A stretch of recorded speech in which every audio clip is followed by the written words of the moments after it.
Hi, Carol Fitzgerald here. I'm a vegan, and I'm asked all the time, why vegan? Vegan means whole food, plant-based, starch-based foods. And I'm a vegan for preventative health matters. And frankly, I have a host of heart, cancer, and diabetes in my family history. My grandmother went blind as a result of diabetes. My uncles all had peripheral neuropathy in their legs. And I had one uncle who had a leg amputated.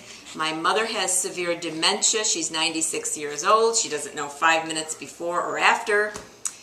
Anyway, I have been studying and researching this topic for several years and have found that there are no nutrients in an animal-based diet that are not better obtained in a plant-based diet. I have further found and firmly believe, and I am highly convinced, that diseases can not only be prevented, but they can also be reversed by eating a whole food, plant-based diet. Look, this is not original. I'm not a medical person, but there are studies to prove this, and I'm asking you to do your own research. Take a look at all the health degradation around us, the people in nursing homes and assisted living facilities with very faulty memories, as I was mentioning about my mother. I visit her all the time, and I'm telling you, the people there's probably a handful that are lucid. Well, I, for one, do not want to go there. I am not going there. I'm programming the not into my being. I don't even want to invite that thought into my mind. So I'm doing all I can now, while I'm healthy, to stay that way by consuming an abundance of fruits and vegetables and nuts and seeds and grains and starches.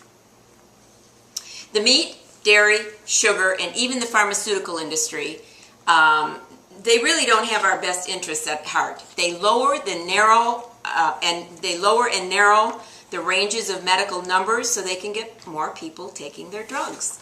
Nutrient label numbers also are manipulated so the consumer believes but really has no idea what is in a particular product. I mean, there are suggested percentages of fat, protein, and sugar that are higher than they really should be for good health. You know what? I hate to say this, but it does beg to make a person cynical. And I know sometimes I come off sounding that way. I don't mean to be cynical, but if they are watching out for us, and heaven knows I really don't even want anyone to watch out for me, then who will?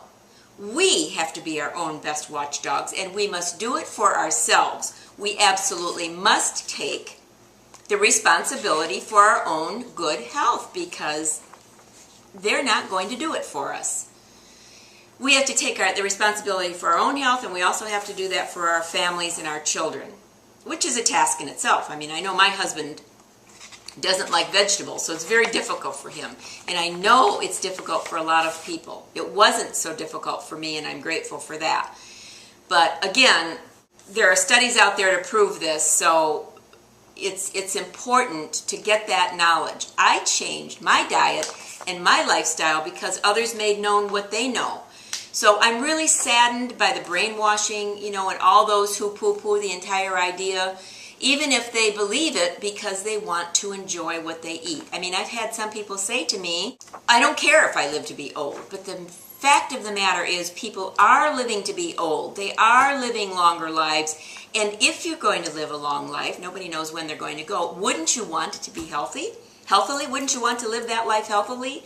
I mean, there are people in their 90s who are healthy. There are people who are in their 90s who are not healthy. There are people in their 70s not healthy, and younger than that. But in those who really believe that they can't make that switch just because the fat and sugar taste so much better, and again, I've got it in my own family.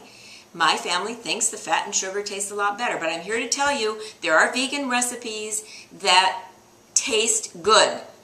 My granddaughter just had a vegan muffin, banana muffin. She asked for it. I had some in the freezer. And, there are desserts that are wonderful, and there are main meals that are wonderful. You don't have to eat carrot sticks and celery. I think that's what some people believe you have to eat, and it's not that at all. So anyway, maybe someday we can all hope, and I just hope it's not too late for some. But my main thought here for you is take what you like and leave the rest. My website is here to help you if you're on the quest to get healthy or stay healthy, but one point I would really like to make is please don't follow along blindly. Do your own best research. And if you run across the doctors and authors I ran across to help me change my way of eating, at least look for it. It's out there. So anyway, take a look around my website. There are wonderful recipes and other information that's educational also. And again, I'm not a medical person, so if you have health issues, please visit your doctor. There are no cures per se, but your body can cure itself